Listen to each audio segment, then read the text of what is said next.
வணக்க மக்களே, நான் உங்கள் கோடங்கி.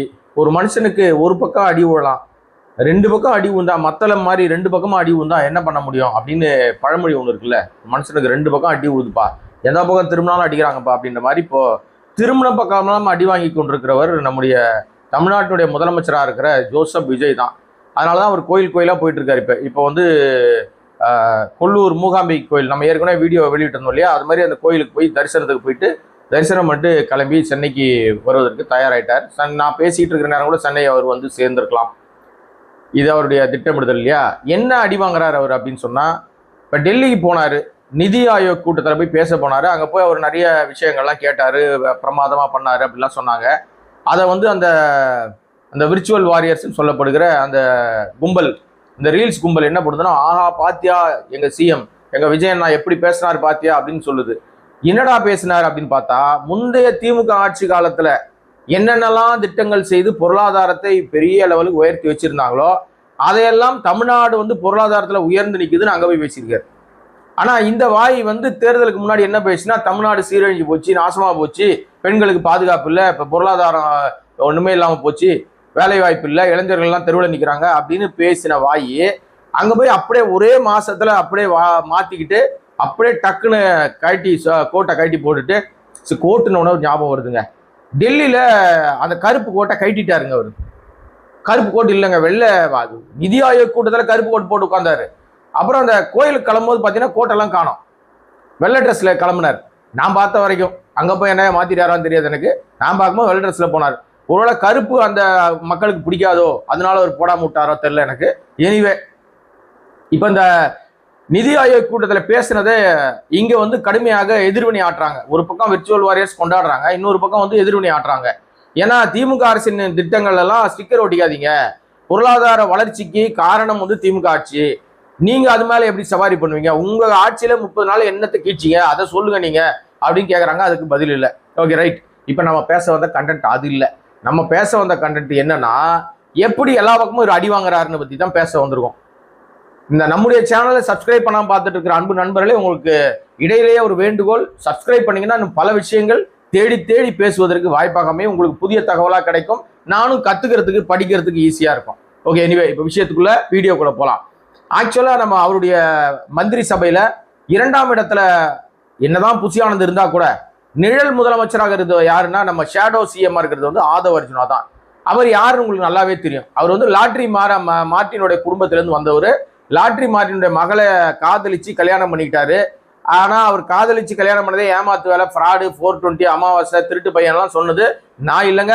பதறிக்கிட்டு அணில்கள் கிளம்பி வராதிங்க என்ன கடிக்க சொன்னது அவங்க மச்சான். போய் பாண்டிச்சேரியில் போய் கடிங்க அவரை, ரைட்டுங்களா?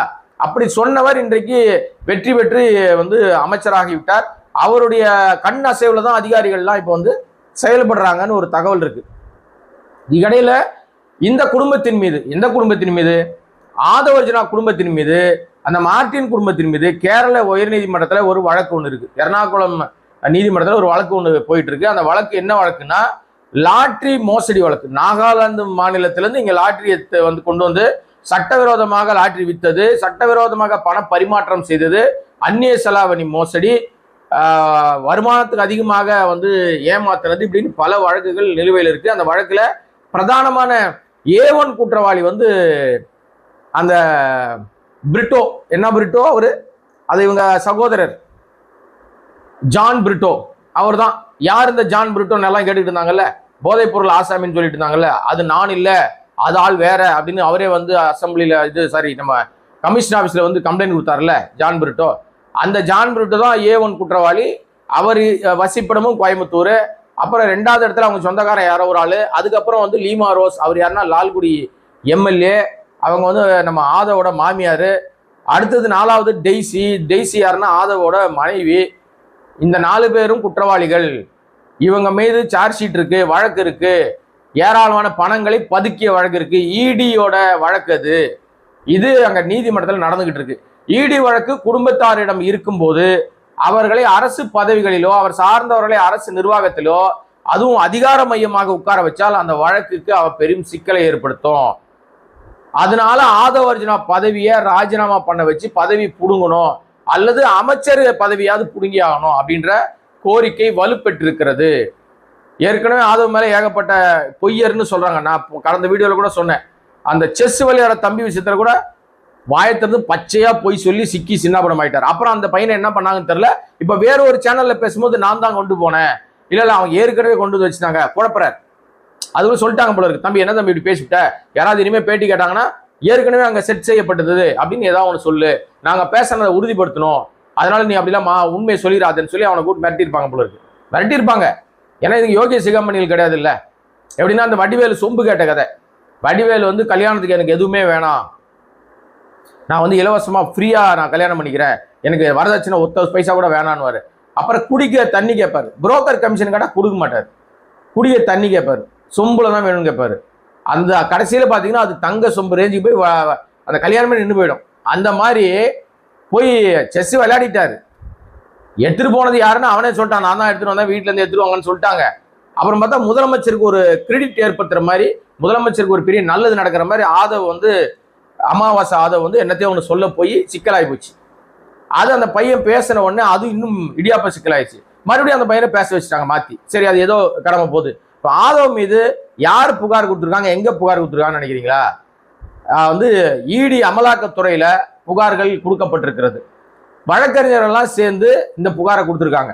ஏன்னா சட்டப்படி நிறைய நடவடிக்கைகள் எடுக்கணும்னா அவர் அதிகாரத்தில் இருக்காரு, அமைச்சராக இருக்கிறார், அதுவும் அதிகாரமிக்க பதவியில் இருக்காரு. அதனால அவரை எங்களால சட்ட ரீதியாக அணுகுவதிலே சிரமமா இருக்கும்.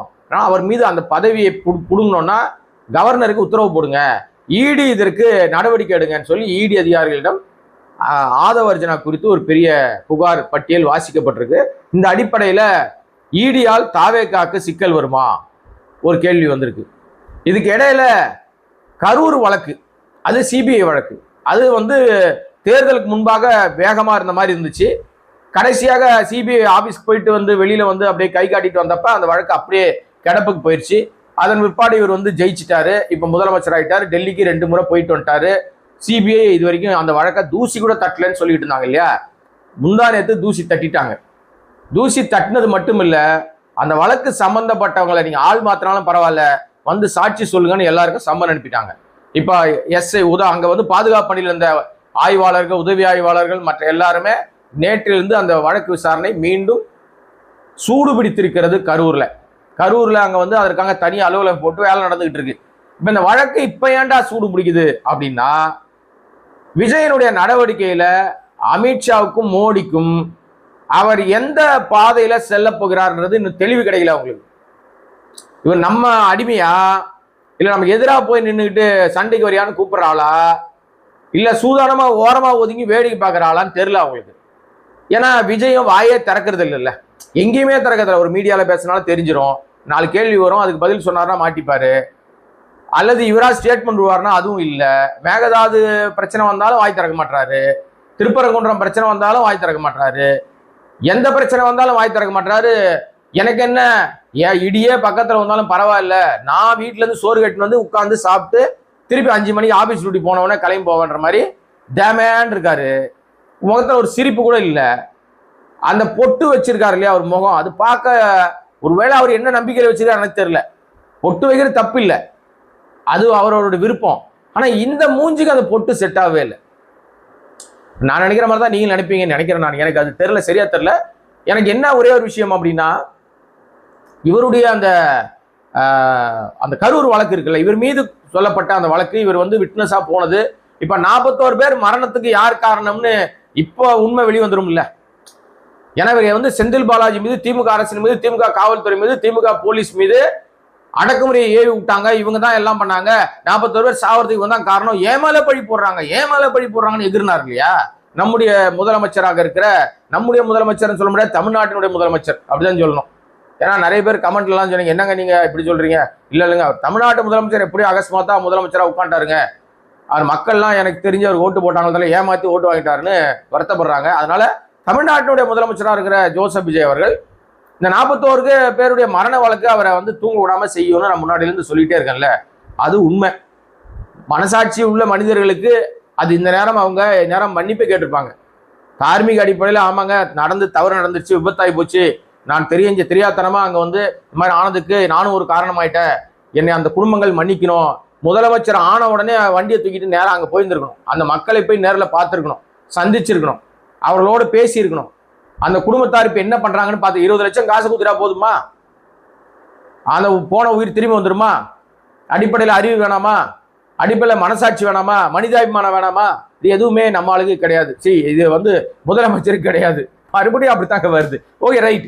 இப்போ இந்த சிபிஐ வழக்கம் அவருக்கு இன்னொரு பக்கம் நெருக்கடி கொடுக்க ஆரம்பிச்சிருக்கு. மீண்டும் தூசி தட்டி வேக வேகமாக அந்த விசாரணை இன்று கூட நடந்துகிட்டு இருக்கு. நான் உங்கள்கிட்ட பேசிட்டு இருக்கேன் இந்த நேரம் கூட அங்கே கரூரில் அந்த விசாரணை நடந்து கொண்டு இருக்கிறது. அப்போ இது ஒரு பக்கம் போயிட்டு இருக்கு. இது இடையில தாவேகாவுடைய வேட்பாளர்களாக நின்று வெற்றி பெற்ற எம்எல்ஏக்கள், அமைச்சர்கள் மீது தேர்தல் கமிஷனுக்கு நிறைய புகார் போயிருக்கு. இது என்னடா புது புரளியா இருக்குன்றீங்களா? புரளி இல்லைங்க, பஞ்சாயத்து. ஏன்னா தாவேகானாலே பஞ்சாயத்து தான். எம்எல்ஏக்கள் மீது என்னடா புகார் போயிருக்குன்னா, அவங்க தான் அட்ராசிட்டி நிறைய பண்றாங்களா, அதுக்காக தேர்தல் கமிஷனே போக முடியும். பூரா அந்த ஒரு அம்மா, அந்த ரீல்ஸ் அம்மா ஒன்று இருக்குது, அது என்ன அமைச்சர் வேற, இங்க ரீல்ஸ் எல்லாம் போட்டுவிட்டு சவுத் கொரியா ஏன் போச்சுன்னு தெரியல. அங்க போய் திமுக ஆட்சி காலத்துல டிசம்பர்ல கையெழுத்தான அந்த கப்பல் கட்டும் துறைமுக திட்டத்தை இந்தமாவே கூட்டு வந்த மாதிரி, இந்தமாவே கண்டுபிடிச்ச மாதிரி ரீல்ஸ் போட்டு திரிகிறாங்க தற்குறி பாய்ஸ். ஆனா இது நீங்க டேட்டா எடுத்து பாத்தீங்கன்னு வச்சுங்களேன், அது டிசம்பர் மாசமே டிஆர்பி ராஜா அந்த தொழில்துறை அமைச்சராக இருக்கும் போது கையெழுத்தான திட்டம்.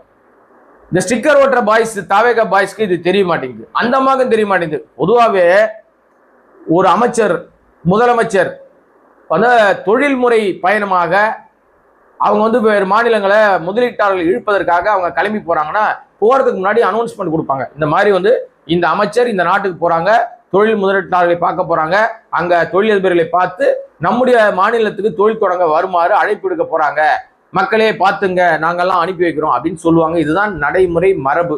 நான் அந்த முதலமைச்சர் விஜய் தான் மரபும் தெரியாது, மண்ணாங்கட்டியும் தெரியாது, இல்ல எதுவுமே தெரியாத. திடீர்னு பார்த்தா ஒரு போட்டோ வருது. நான் கூட ஏஐல எதனா போட்டோ போட்டானுங்களா, ஏன்னா இதான் ரீல்ஸ் அம்மா இல்ல, இந்த ரீல்ஸ் அம்மா என்னத்தையே போட்டுருச்சோன்னு நினைச்சேன். கடைசியில் பார்த்தா நிஜமா தான் சவுத் கொரியா போயிருக்கு. அங்க போய் பார்த்தா உண்டாய் நிறுவனம்ன்றாங்க. ஏற்கனவே இது ஏற்கனவே போட்டதுமானா ஏன் இப்போ இந்த விஷயத்த ஊதி பெருசாக்குறாங்க? அந்த தாவேகா தற்குறி பாய்ஸும் அந்த விர்ச்சுவல் வாய்ஸ் பாய்ஸும் நம்ம ரூட் மாஃபியா குரூப்பும் ஏன்டா இதை பெருசு பண்றாங்கன்னா, இப்பதான் 45,000 கோடி தமிழ்நாட்டை விட்டு ஆந்திரா கோடி போச்சு. ஒரு 30,000 கோடி, ஒரு 15,000 கோடி, அப்புறம் என்ஃபீல்டு நிறுவனம், இதெல்லாம் ஆந்திரா கோடி போச்சு.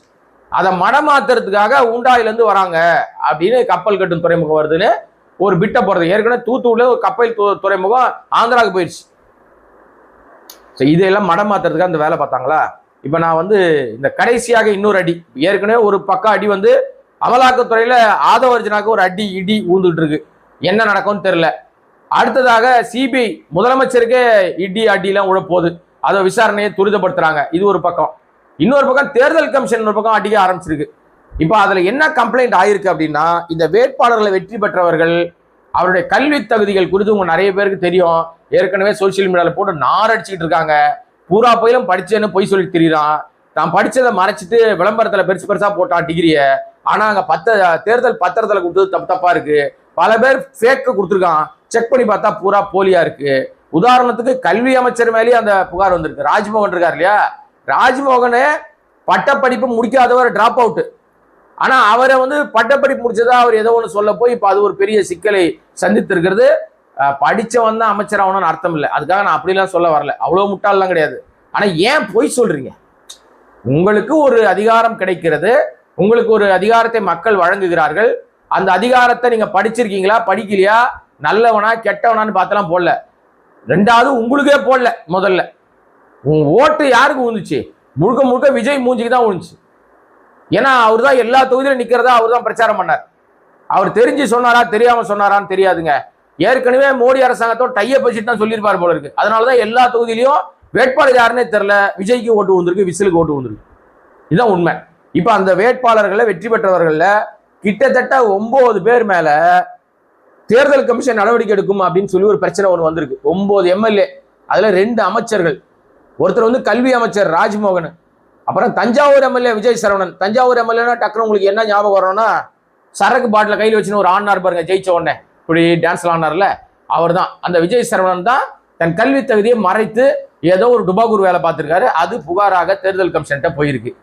அதே மாதிரி கல்வி அமைச்சர் ராஜ்மோகன் மேலேயும் போயிருக்கு. அடுத்ததாக விருதுநகர் எம்எல்ஏ செல்வம், அப்புறம் தாம்பரம் எம்எல்ஏ சரத்குமார், தாம்பரம் எம்எல்ஏ மட்டும் இல்ல, அவர் அமைச்சராகவும் இருக்காரு. அவரும் தன்னுடைய படிப்பை வந்து தப்பா கொடுத்திருக்காரு. குமாரபாளையம் எம்எல்ஏ விஜயலட்சுமி, அப்புறம் கவுண்டம்பாளையம் எம்எல்ஏ கனிமொழி. கனிமொழி யாருன்னு தெரியல உங்களுக்கு? இந்த கனிமொழி வந்து இந்த அம்மா, அந்த டாக்டர் அம்மா நினைக்கிறேன் நான். அந்த அம்மா சும்மாவே கதை விட்டுச்சுல, அது மாட்டிருக்கு இப்ப. ரெண்டாவது அதுக்கப்புறமா பாத்தீங்கன்னா நம்ம Avadi MLA Ramesh, Ambattur MLA Balamurugan, Polur MLA, இவங்க எல்லார் மேலையும் கல்வி தொகுதி குறித்ததான பிரச்சனை வந்து தேர்தல் கமிஷன்கிட்ட கொண்டு போயிருக்காங்க. இந்த தேர்தல் கமிஷன் வந்து இந்த நடவடிக்கையை வந்து ஆதாரப்பூர்வமாக சில விஷயங்களை அவங்க வந்து கேட்டு அவங்க கொடுத்த ஆவணங்களை சோர்ஸை வந்து செக் பண்ணி பார்க்கும்போது அதெல்லாம் ஃபேக்குன்னு கண்டுபிடிச்சிருக்காங்க. இப்போ இதன் மீது தேர்தல் கமிஷன் நடவடிக்கை எடுத்தால் 9 பேரோட பதவியே போயிடும். ஏற்கனவே 5 பதவி காலியா இருக்கு. இப்போ 9 பேர் பதவியும் காலி ஆயிடுச்சுன்னா ஆட்சியே நிக்காதப்பா. என்னப்பா இது 3 மாசத்துல ஆட்சிக்கு வந்துரும்னு சொன்ன மாதிரி இருந்துச்சுப்பா யாரோ. அது போற போக பார்த்தா அப்படித்தானே நடக்குது. அப்ப இது எப்படி தடுக்கிறது ஏதாவது வழி இருக்கா? என்ன பண்ணலாம் அப்படின்னு நம்ம சோசப் விஜய் ஒவ்வொரு நாளும் வேண்டி வேண்டி வேண்டி கேட்டுக்கிட்டு இருக்கார். அந்த வேண்டுதலின் படி தான் இன்னைக்கு கொல்லூர் மூகாம்பிகை கோயில்ல போய் வேண்டியிருக்கார். எதிரிகள் எல்லாம் சர்வ நாசம் அடையணும், இந்த மாதிரி வந்து தப்பெல்லாம் கண்டுபிடிக்கிறான், நம்ம தப்பெல்லாம், நம்ம தாவேக்கால இருக்கிற எல்லாரும் தூயவர்கள், தூய சக்திகள், அந்த தப்பை எதுவும் கண்டே பிடிக்கக்கூடாது. பூரா பயலுக்கு கண்டுபிடிக்கும் போது அப்படியே நினைவெல்லாம் டக் அப்படின்னு சொல்லி ஸ்டாப் பிளாக்ல போன மாதிரி போயிடணும். ஒரு பயலுக்கும் அதை கண்டுபிடிக்கவே கூடாது. நம்மளை பத்தி அவன் பார்க்கவே கூடாது. நம்ம அப்படியே கிராஸ் பண்ணி ஓடிட்டல்ல அப்படின்னு நம்ம ஓடிடணும் அப்படின்னு வேண்டுதலுக்கு போயிருக்காரு போல இருக்கு. ஆனாலும் ஒரு பக்கம் அமலாக்கத்துறை, ஒரு பக்கம் சிபிஐ, ஒரு பக்கம் வந்து தேர்தல் கமிஷன், 3 அமைப்புகளும் தாவேக்காவை நெருக்கி கொண்டிருக்கிறது. என்ன நடக்கும் அப்படின்றது தெரியல. எனிவே மக்களே, இது போன்ற பல விஷயங்கள் தாவேக்கா மீது இருக்கிறது. இன்றைக்கு சென்னையில நடைபாதை வியாபாரிகள் எல்லாம் தூக்கிட்டாங்க. மாநகராட்சி வந்து நடைபாதை வியாபாரம் அடிச்சு நொறுக்கிருச்சு. அவங்க எல்லாம் விஜய் குறித்து கண்ணா அப்படின்னு கேட்கறாங்க. இதுக்கு அவனுக்கு ஓட்டு போட்டோம், மாற்றம் வரும்னு நினைச்சு ஓட்டு போட்டோமே, எங்க வாழ்க்கையிலேயே அடிமடியிலேயே கை வச்சியப்பா, இதெல்லாம் நியாயமா? விஜய் வெளியே வா, விஜய் வெளியே. அந்த தொகுதி எம்எல்ஏ வரமாட்டேங்கிறாராம். அவர் வேற ஏதோ ஊருக்காரு போல இது. இங்க மூஞ்ச பார்க்காம ஓட்டு போட்டாங்க. அவர் வீடு அங்க இல்ல, தொகுதிக்குள்ளேயே வீடு இருந்தாலும் பரவாயில்ல, எங்கேயோ இருக்காரு. அவர் வர்றதே கிடையாது. அவரை பார்க்கணும்னா ஒரு அசிஸ்டன்ட் வைக்கிறது வச்சிருக்காங்களாம். உதவியாளரை பார்த்தா தான் அவரை பார்க்க முடியுமா.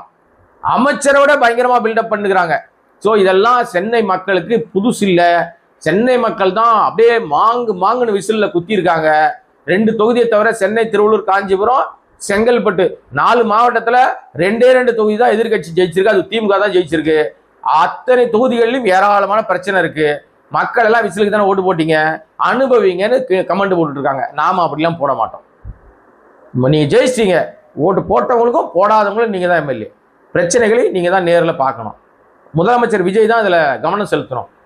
தலைநகர்ல பிரச்சனை வந்துச்சுன்னா தலைவலி ஆயிடுங்க. தலைநகர் பிரச்சனையால் ஆட்சிகளே மாறி இருக்கிறது. காட்சிகள் மாறாத வரைக்கும் ஜாகிரதையா நீங்க அது என்னன்னு கவனிங்க அப்படின்னு சொல்லிட்டு, நம்முடைய சேனலை சப்ஸ்கிரைப் பண்ணாம பார்த்துட்டு இருக்க அன்பு நண்பர்களே, உங்களுடைய அன்பினாலும் ஆதரவினாலும் உங்களுடைய சப்ஸ்கிரிப்ஷனாலும் இந்த சேனல் இன்னும் அதிகமாக வளரணும்னா உங்க ஆதரவு வேணும். தருவீங்கன்ற நம்பிக்கையோடு மீண்டும் சந்திக்கிறேன். நன்றி, வணக்கம்.